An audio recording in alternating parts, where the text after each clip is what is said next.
আল্লাহ কয়দিন ধরে কয়টা মক্কেল পাইতাছি না, চলতে পারতাছি না, কি বললাম তো দেয়া দা দুজন মুরব্বী দি তো তাদের কাছ থেকে কিছু পড়াইতে পারি নাকি। আচ্ছা বাবা আপনারা না কি করেন বাবা? বাবা আমরা তো ভিক্ষা করি, গরিব মানুষ, ফকির মানুষ। ও ভিক্ষা করুন? হ্যাঁ বাবা। তো বাবা আপনার কাছে আমার একটা কথা ছিল। কি কথা কোন? বাবা আমি তো এই দূর দূর ময়মনসিং থেকে আইছিলাম এই আমনগর গাজীপুর। হ্যাঁ এখন আমার তো সিটার বাচ্চারে ধরে টিয়া পয়সা সব রাখতে দিছে। সবই নিয়ে থাকা। হ্যাঁ বাবা আমি 2 দিন ধরে খাই না জানেন। আমার দেশের যে হাল, এই পরিস্থিতি তো আমাদেরও ভিক্ষা দেয় না, গরিব এলাকায় আইছি বাবা, করেন যে 2-4 টিয়া দেয়, সিটার বাচ্চারা নেয় গা।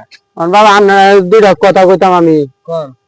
যদি আপনারা কিছু না মনে করতেন তাহলে আমার 50টা টিয়া দিবেন, আমি কিছু খাইতাম। ও আমরা তো গরিব মানুষ বাবা, তাই তো মানুষের সাহায্য করবার লেগে সাহায্য কেমনে করি। আচ্ছা সেদিন কেমন যদি বেশি করে দিয়ে যায় হৃদয় মানে একজন মানুষ আয় নাকি। আচ্ছা বাবা নেন, আপনি নেন। আপনি দিবেন? নেন, আপনি তো খান না। আপনারা গরিব মানুষ, আমি তো খাই না, কথা দিবেন তো মন থেকে দিতাছুন। মন থেকে নেন, আপনি নেন। আমরা তো সত্যি দেই না, আপনি নেন, আপনি কয়টা লাগে নেন। আমার 50 টিয়া লইব বাবা। আচ্ছা নেন, বেশি লাগলেও নেন, নেন সমস্যা নাই, নেন বেশি লাগলেও নেন। দাবি ছাড়ে দিতাছেন তো বাবা?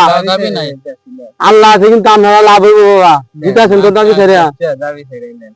শালার আজ একটা ধান্দা পাইছি, কইতাছি 50টা কি হইব না হইলো 600-700 টাকা। আই সব বোনাস আরো লাগে, আগে খালি বাগেনতে। এই বাবা না 60 টি আছে, 10 টি হয়ে গেছি। হ্যাঁ 60 টি আছে হয়ে গেছি, কিন্তু দাবি রাখছেন না তো? আচ্ছা আচ্ছা আচ্ছা আচ্ছা গেলাম বাবা। হ্যাঁ মনে নিন না দে, শালার খাইছি আজ একটা ধান্দা, আরো লাগতো না। ও স্টপ কর।